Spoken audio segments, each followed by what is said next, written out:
if a narcissist especially doesn't want to admit that he's a narcissist, is go to therapy with them. Oh, they're at marriage counseling? Yeah, he tried it. Now, okay. At this point, I already knew I was done. I was trying to play the mental game where I was giving into it, buying myself time to get out. And he was just like, whatever we can do to fix it. And I'm like, yeah, buddy. In my head, I already done gave you 3,000 million chances. This is over with. But yeah, I had to play the game because anytime I didn't want to go in a car with him, it was very violent.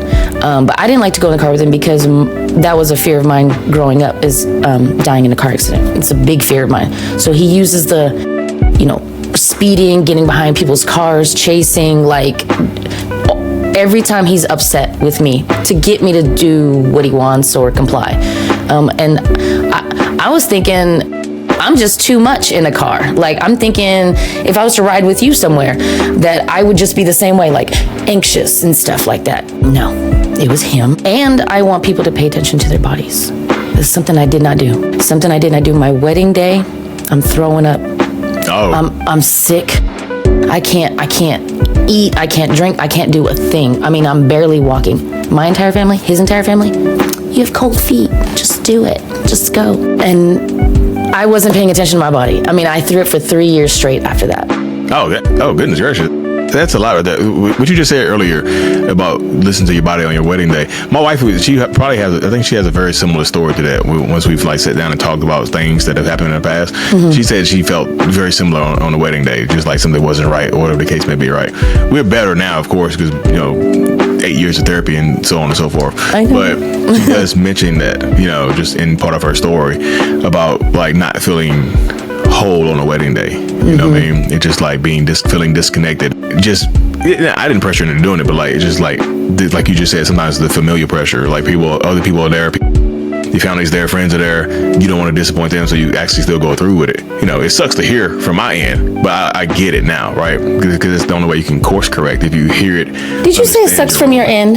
Yeah, it sucks to hear on my end. Yeah, absolutely. Empathy. Oh, I love it. Yeah, because it's empathy, but it's a part of like, just a part of trying to be better, and the only way you can get better is to acknowledge the things you've done in the past.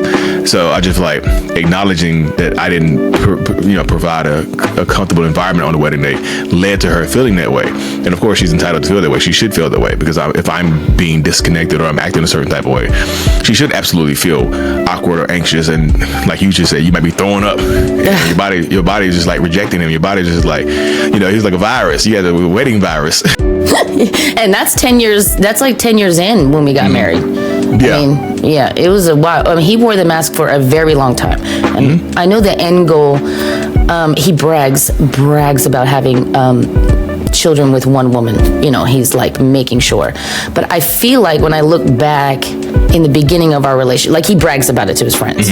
I only have one baby mother. What about, does his mom only have one baby daddy? 4 kids, 4 dads. Say that's what you see. You see how that comes from. You see how deep seated it is right there. Yeah. He don't want to be like his daddy, or he don't want to be like his mama. So that's a part of him bragging to himself. I know he's saying it outwardly, but it really is him bragging to himself about it to make himself feel better. Like, yeah, I might be treating you horribly, but guess what? I only got one baby mama, right? Right. This is how you kind of like a self high five, like Barney from How I Met Your Mother, like self high five. It's his way of congratulating himself. And he does that a lot. He does that a lot because I was a divorce paralegal while we were together, and I loved my career.